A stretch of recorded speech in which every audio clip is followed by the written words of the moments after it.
So good afternoon. Today we're talking about US presidents and the Washington National Cathedral. It's been a long history from George Washington, whose Masonic gavel was famously used by Teddy Roosevelt at the laying of the foundation stone, to Jimmy Carter, who prayed here during the Iran hostage crisis, to our vigil for election eve and election day that is upcoming.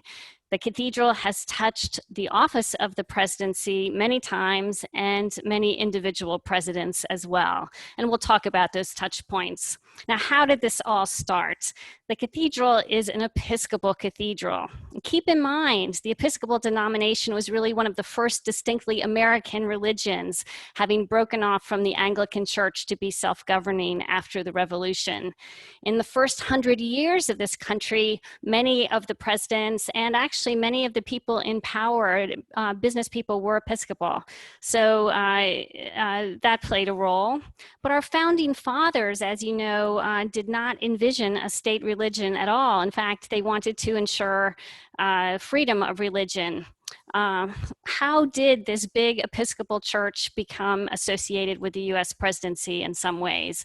Well, the answer, in my opinion anyway, is location, location, location. It is a big building on a big hill. Roman temples were typically built on large hills. Many medieval cathedrals were built on large hills. Our own capital, US Capitol, is built on a hill on the other side of town.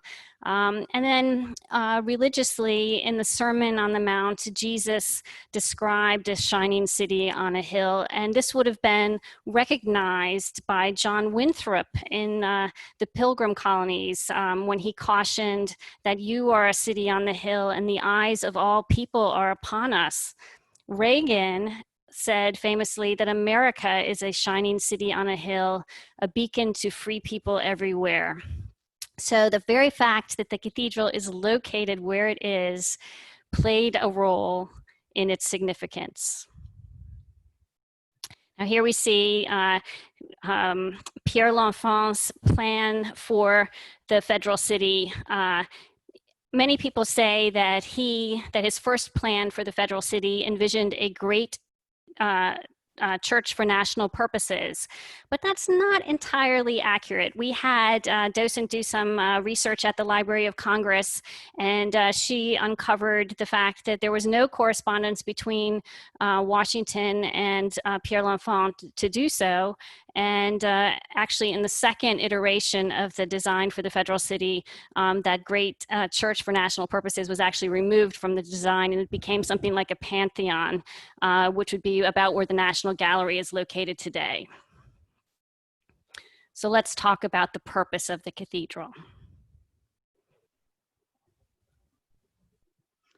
So September 29th, 1990, 83 years to the day after construction began. We'll talk about construction. George H.W. Bush was present for the setting of the last finial stone on the southwest tower. And he described the cathedral as the symbol of our nation's spiritual life, overlooking the center of our nation's secular life, combining the permanence of stone and of God, both of which will outlast men and memories.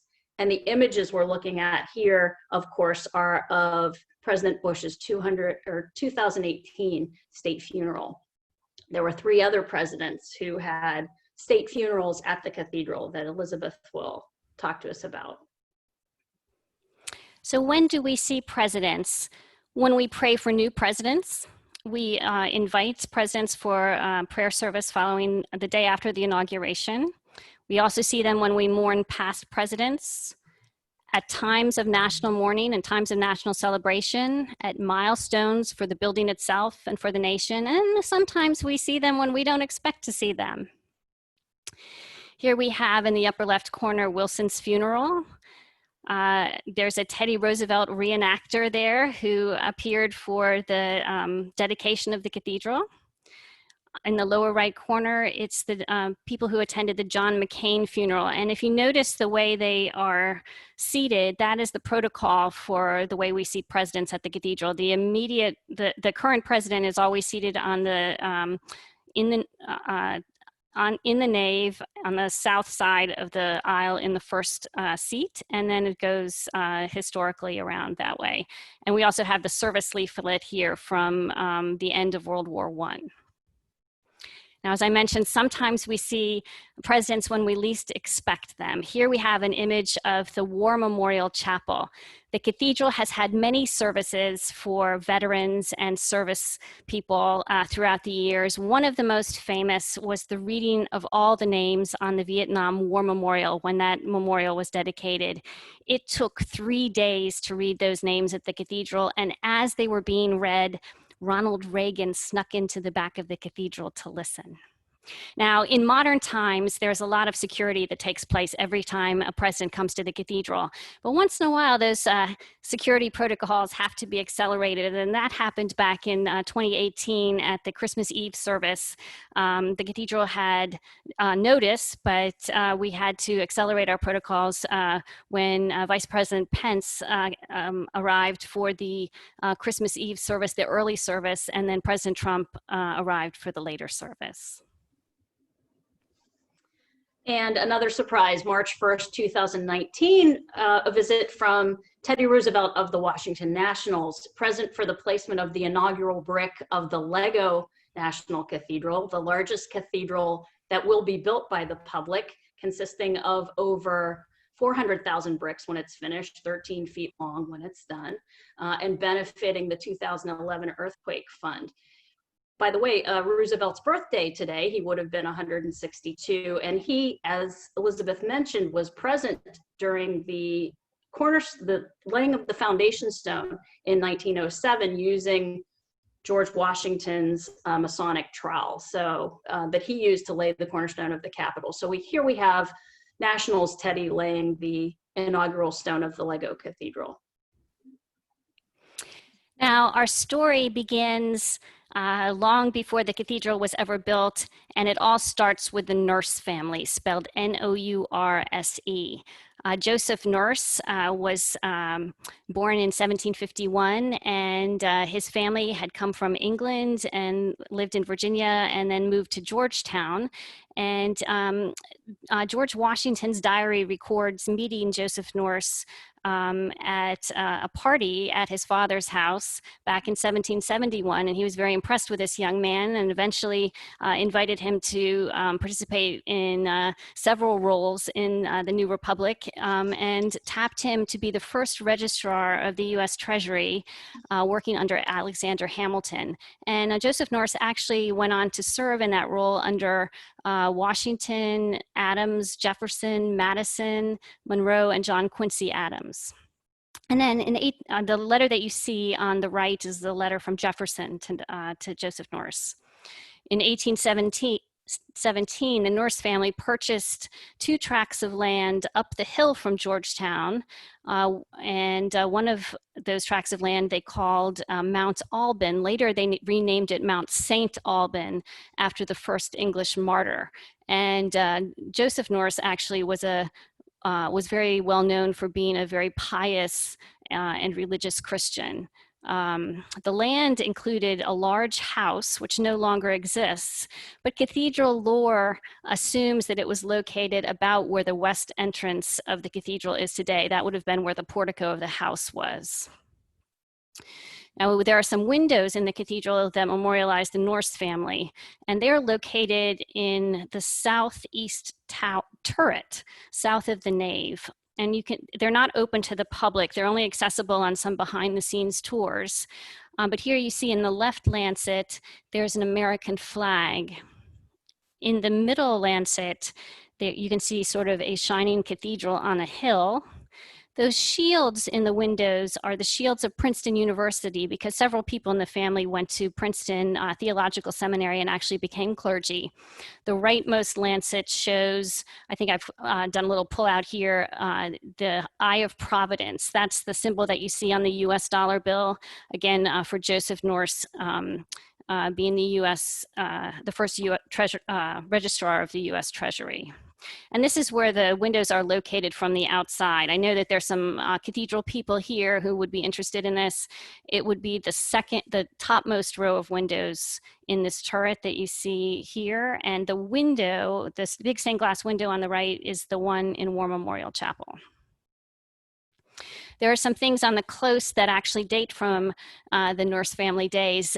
In front of the cathedral's cafe, there's this sort of tripod staircase thing. That's an old mounting block. It's what you would have climbed on top of to get on top of your horse. And you can see there's some holes drilled in it. So I think there may have been metal supports at one time.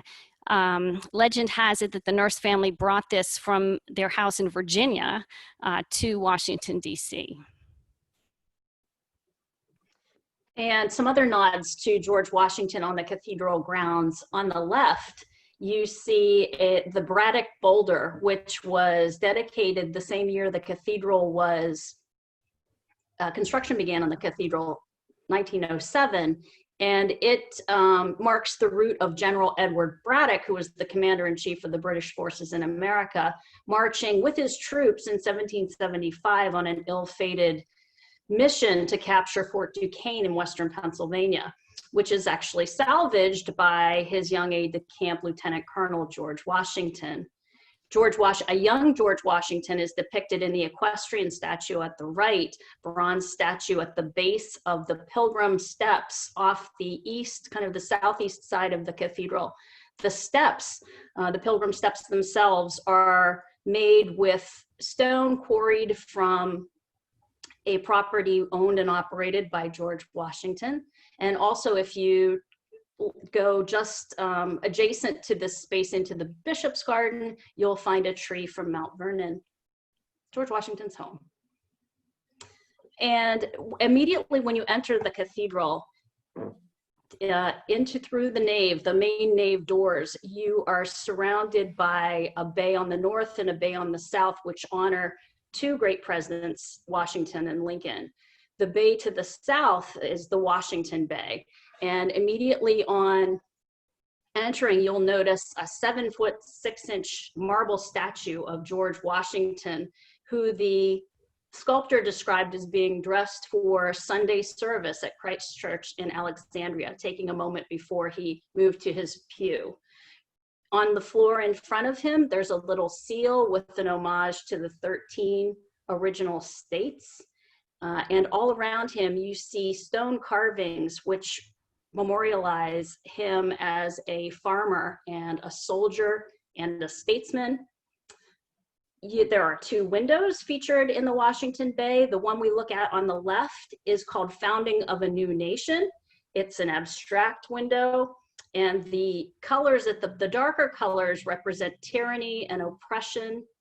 You see some red, which represents bloodshed in the new country during the Revolution and at other times. And then you see a hopeful kind of a tree, a green and yellow, emerging up through the center lancet window. If you were George Washington, the statue, you would be facing the window on the right, which is a lancet window dedicated to Martha Washington and to the Washington's home at Mount Vernon. And you see a lot of iconography which refers to Mount Vernon, including scallop shells from designs within the home. You see quilt squares and the dove from the top of the weather vane at Mount Vernon.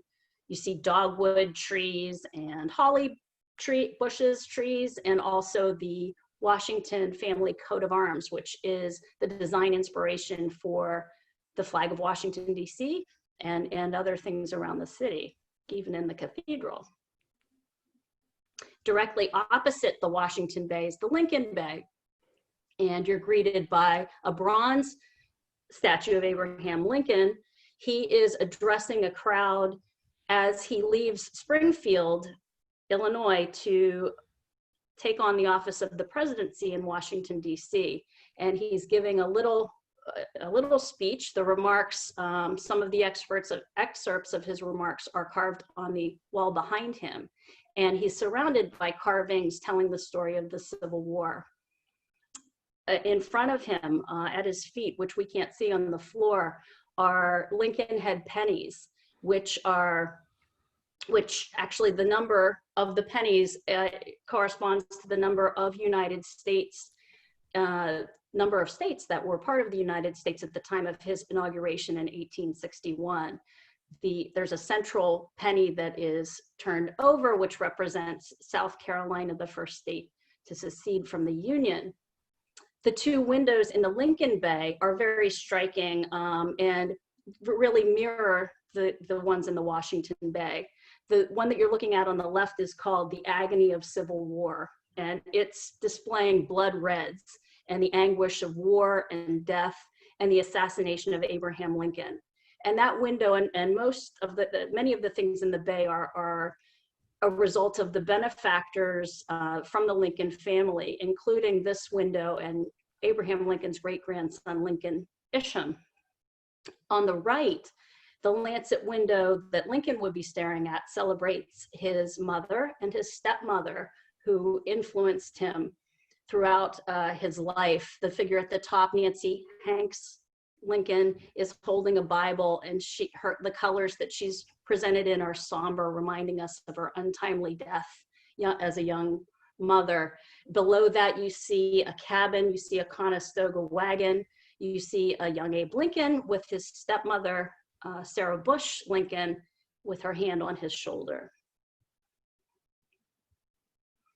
And moving on to some other iconography, there is a series of 3 windows commissioned to honor the 3 branches of government in the cathedral. And we're kind of showing you the multifoils from each of them, which is the top part of the window, which show us the iconic buildings representing those 3 branches of government. On the left, the Supreme Court building; in the middle, the White House; and on the right, the United States Capitol building.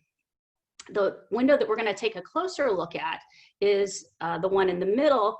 It's called Faith of the Hebrews. And if we look at the window, which is displayed on the left here, you'll notice a column of people starting in the far left lancet and progressing across the bottom of all of the windows and back around up through the top. These are actually the Hebrews in the wilderness, being led over the course of 40 years by a pillar of fire at night and a pillar of clouds during the day by Moses and then Joshua. And allegorically, this is telling us about the faith in one's leaders. At the top, again, the multifoil is showing us the place where the President of the United States resides, the White House. And across the bottom of this window, actually across the bottom of all 3, are excerpts from the United States Constitution. This one says, "In order to form a more perfect union." And interestingly, a connection to this window and to one we're going to see soon, Thomas Jefferson in 1776 actually was a member of a 3-person committee to design a great seal for the United States. He and John Adams and Benjamin Franklin. And Adams reports to his wife that Mr. Jefferson proposed the children of Israel in the wilderness, led by a cloud by day and a pillar of fire by night. And while his idea doesn't make the national seal, it certainly made a window in the National Cathedral. In 1782, the Great Seal of the United States was finally adopted. None of the recommendations of Adams or Lincoln or Franklin, other than the motto, really make it to the final design featuring an eagle. This window is called American Statesman, and it is showing on the left Thomas Jefferson and recognizing his contributions as the author of the Declaration of Independence, the Statute for Religious Freedom in Virginia, and the University of Virginia. And on the right is James Madison, who is honored as the father of the United States Constitution. And the last window you'll look at with me is in the War Memorial Chapel, which is a chapel that depicts scenes of suffering and sacrifice in wartime. On the left, the feature figure on the left lancet is St. Michael, slaying a dragon, representing the forces of light triumphing over tyranny. And directly parallel in the right lancet window is George Washington, dressed as the commander-in-chief of the Continental Army with the Grand Union flag behind him, leading America's struggle for independence. Another neat parallel in this window, above St. Michael in the left lancet window, is an image of Moses, and below St. Michael is an image of Abraham Lincoln. And this is telling the story of the suffering of and bondage of slavery, and how these men delivered, represent the delivery from that form of suffering. There's also presidential iconography in stone and bronze. This is the presidential seal in front of Wilson's tomb, and it's one of the last instances in Washington, D.C. where the eagle is facing the arrows for wartime. Subsequent to this seal, the eagle has always been facing the other direction towards the laurel leaves. This is what the presidential seal on the ground looks like today. You can see the eagle is facing the other way towards the laurel leaves. And then in the upper right corner of this slide, there's a tiny image of the Great Choir. And if you look very closely in the back row, there's a small white circle, and that's the presidential seal also. Now we also have presidents recognized in our needlepoint kneelers in St. John's Chapel. And you can see, first of all, notice how beautifully clean they are and how bright the colors are. They've been cleaned recently. And here we have one for John Quincy Adams, and you'll notice that there's a parchment and a quill pen for the signers of the Declaration of Independence. Most of the presidents, most of the deceased presidents are represented, but the cushions are not all out at the same time. They're on rotation, so at any given time, some portion of them will be being cleaned and repaired.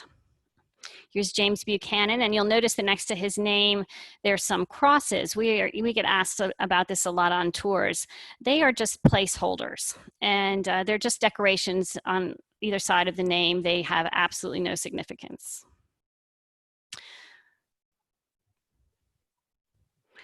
This is interesting. Taft, as you know, in addition to being a president, was also a Supreme Court justice. So you see the scales of justice represented.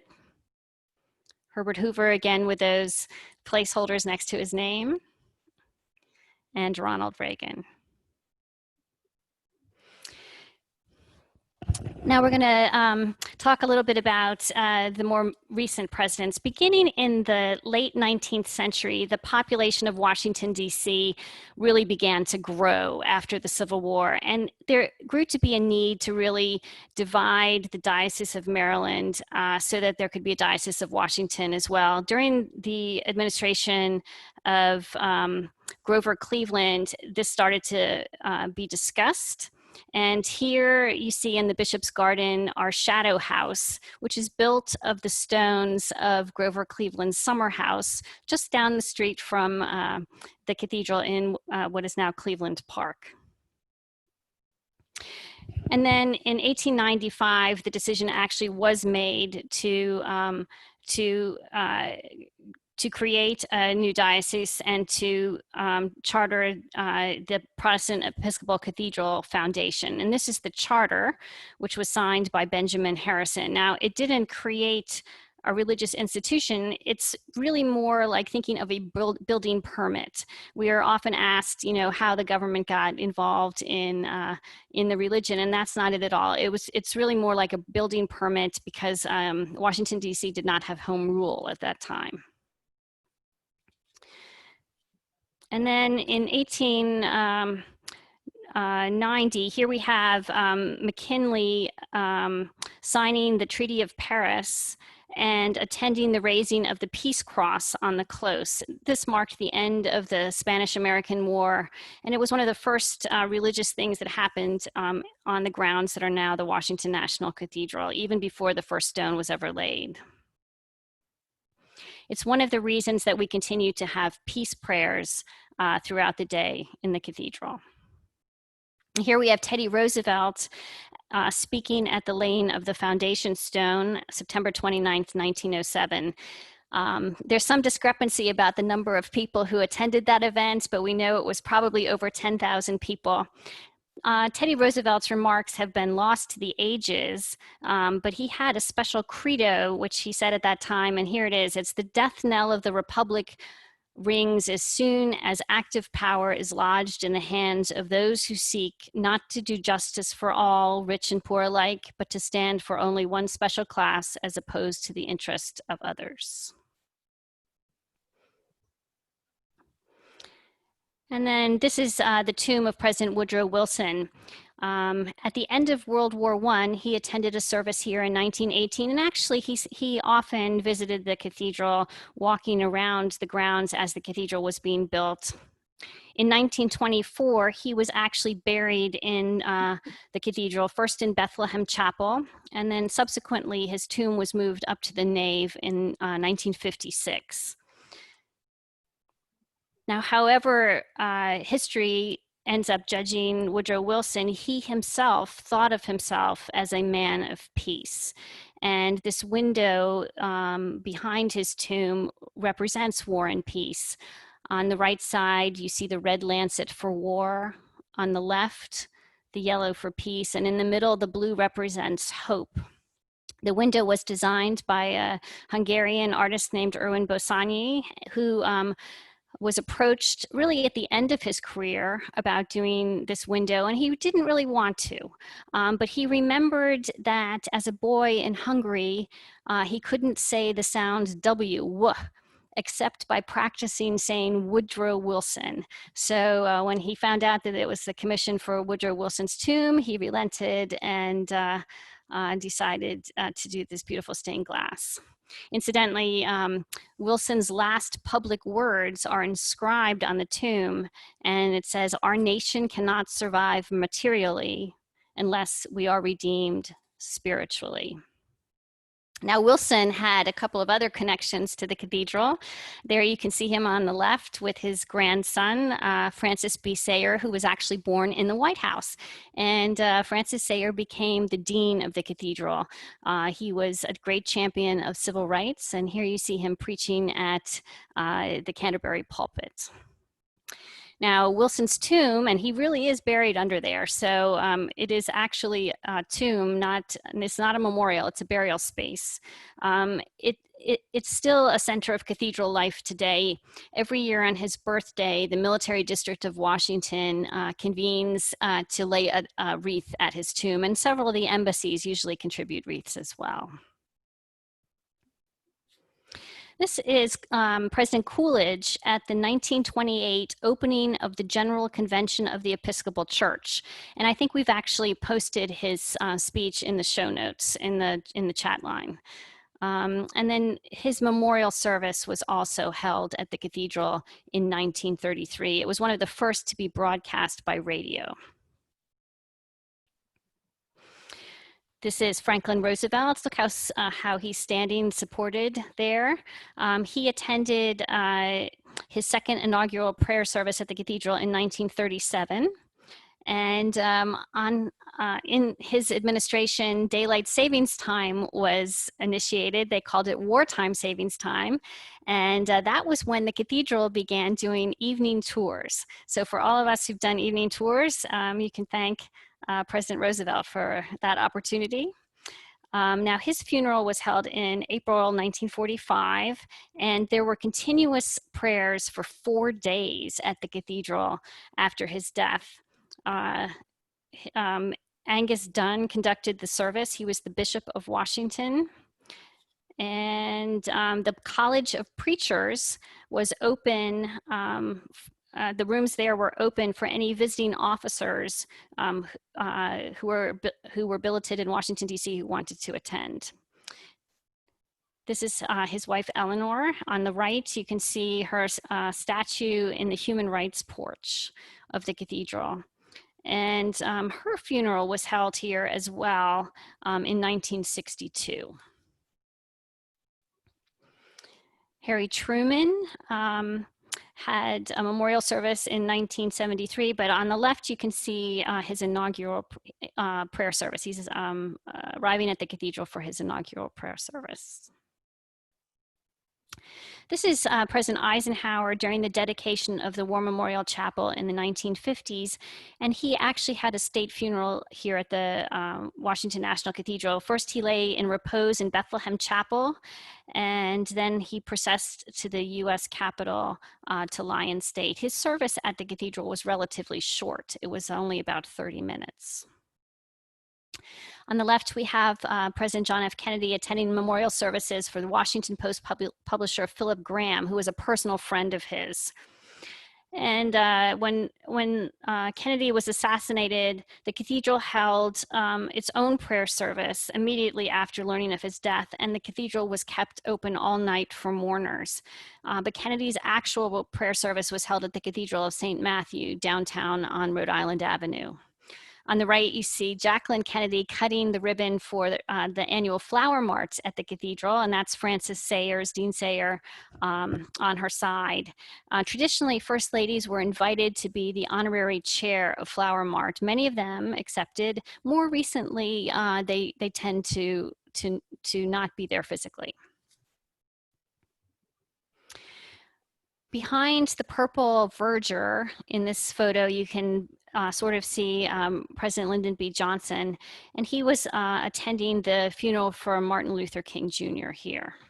He had other touch points with the cathedral. Of course, his daughters attended the National Cathedral School for Girls. And then when Johnson died, his actual funeral was held at the National City Christian Church here in Washington, D.C. But as the funeral cortege made its way to Andrews Air Force Base, the cathedral played a muffled peal of bells. Now, here we have Nixon sitting in the front row of a funeral for Justice Hugo Black. But there was some controversy around that event. The celebrant at the time said something that rubbed Nixon the wrong way. He said, "The press really serves the governed, not the governors. The government's power to censor the press was abolished specifically so that the press would be free to censor the government." Now, as you know, Mr. Nixon had a lot of bad press, and he didn't like that at all. He actually bristled so much that he really never came back to the cathedral. On the right, you see the space window, which has the moon rock in the large red circle. And there's an interesting story about Nixon associated with that. During Nixon's second inaugural, the Vietnam War was still in progress. And Dean Sayer at the cathedral thought it was a little bit inappropriate to hold a big celebration at the time when so many people were really suffering in Vietnam. So he invited Leonard Bernstein to the cathedral for a peace concert. It was one of the largest events ever held at the cathedral. There were about 15,000 people on the lawn, on the close. And this also rubbed Mr. Nixon the wrong way. As a result, he withheld the moon rock from the space window. There had to be about a year of negotiations behind the scenes, but ultimately the moon rock was relinquished, and here you can see it being blessed for its installation in 1973. The next president was Gerald Ford. In 1976, he attended the dedication of the West Rose window with Queen Elizabeth. He was here several times, actually. His state funeral was held in 2007. The Bourbon bell, the large bell at the cathedral, tolled 38 times because he was the 38th president. And there were quite a number of tributes by both presidents, George Bush, for example, and also by Henry Kissinger. Now, this is Jimmy Carter. That image on the right just tugs at my heart every time I see it. You can really see the raw emotion there. This was during the Iran hostage crisis, which wasn't resolved until the next administration. On the left, you can see President Carter later in life when he was the head of Habitat for Humanity. And this is the service leaflet for the service of Thanksgiving when the hostage crisis was resolved under Ronald Reagan. He was here for his second inaugural prayer service in 1985. And then, as you know, he had a state funeral in 2004, which was attended by heads of state from all over the world. You can see Bill Clinton shaking hands with Gerald Ford. On the right, this is one of my favorite images of Margaret Thatcher shaking hands with Mr. Mulroney, and you can see Gorbachev in the background. It's a great image. Now, during Reagan's eulogy, President Bush asked this wonderful question. He said, "Where did this man's strength come from? Where was his courage learned? His faith was learned as a boy, as he read the Bible with his mother. It is the faith of a man lying in an operating room who prayed for the man who shot him before he prayed for himself." And here we have George Bush. He attended an inaugural prayer service in 1989, and this is 1990, celebrating the completion of the west towers of the cathedral. And you can see he's looking up at the towers. His state funeral was one of the longest at the cathedral. It was 2 hours and 9 minutes long. Many of you remember it from television a couple of years ago. It was 4 times longer than Eisenhower's, and the reason for that is really that the Episcopal service for the burial of the dead has evolved over the years. Whereas it used to be somewhat unseemly to have a lot of tributes and musical tributes, now it's very common, especially in the days of television. Here we have Bill Clinton after his inaugural. And on the left, he's speaking at Ron Brown's funeral. He actually attended many times at the cathedral for Christmas Eve services and many other things. I once ran into him, I literally ran into him on an internal stairway. Here's George Bush at his inaugural. Doesn't Mrs. Bush look lovely? And here he is speaking at his father's funeral. I think we've also posted a link to that in the show notes. He also famously spoke for the 9/11 service. Here are the Obamas and the Bidens for the second inaugural, for Obama's second inaugural. His first inaugural was the one where the inaugural prayer service when Michelle Obama wore that beautiful white suit. As you can see, they're seated incorrectly here according to our protocol. The president should really be on the aisle. Obama also spoke at the McCain funeral and the Bush funeral. And this is the inaugural prayer service for President Trump. And for those of you who are part of the cathedral family, you probably notice a few people here who look familiar. And this is right at the end of that service. So you can see over the years, many presidents and their families have had touch points with the cathedral, and those continue to this day. One of the questions that I'm asked most frequently on tours, of course, is have there been any presidential weddings at the cathedral? And no, but we've had vice presidential weddings. Here's Al Gore and Tipper Gore. And we also have a lot of touch points with children of presidents. So as I mentioned earlier, the Johnson daughters went to National Cathedral School for Girls. I think Dan Quayle's daughter did as well. We occasionally see Barron Trump when his school comes for various programs at the cathedral. And Margaret Truman became a writer later in life and put out a series of kind of wonderfully trashy murder mysteries. This one is called Murder at the National Cathedral. So we'd like to open this up to questions. Does anybody have any questions here?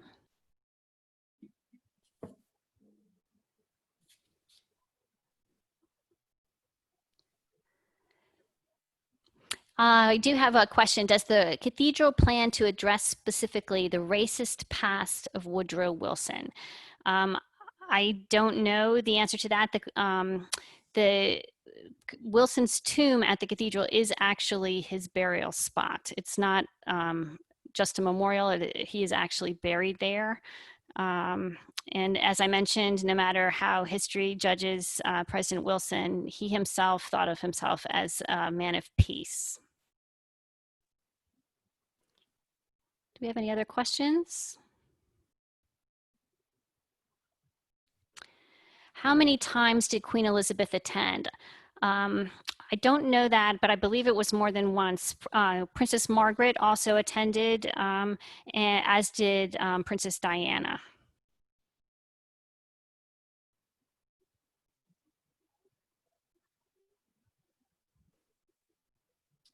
Any other questions? The question was, wasn't FDR's funeral held in the East Room of the White House? Yes, but there was a memorial service at the cathedral. So it was not his state funeral at the cathedral, it was a memorial service.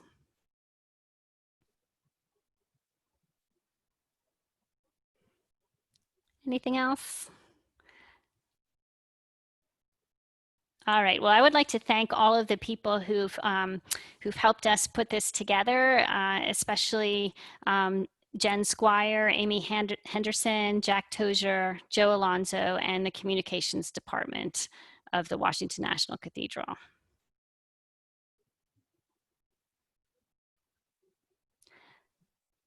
Question from Ginger. What about the statue of Lincoln praying on the stairs? Stacia? What about the statue? Yes, there is a second famous statue of Lincoln as you're descending the stairs into the crypt, just under actually the statesman window that we looked at, of him in prayer. I believe it's a bronze statue. I don't know any more about that, Elizabeth. Much smaller than the one in the Lincoln Bay, but very remarkable. And I believe it was done by Walker Hancock. I know his main statue was. Okay. So. Other questions? Well, we look forward to seeing everybody as soon as the cathedral opens, and keep in mind that the cathedral is having a service for healing and wholeness this weekend, and also a vigil surrounding election eve and election day. All right, thank you, everybody. Thank you.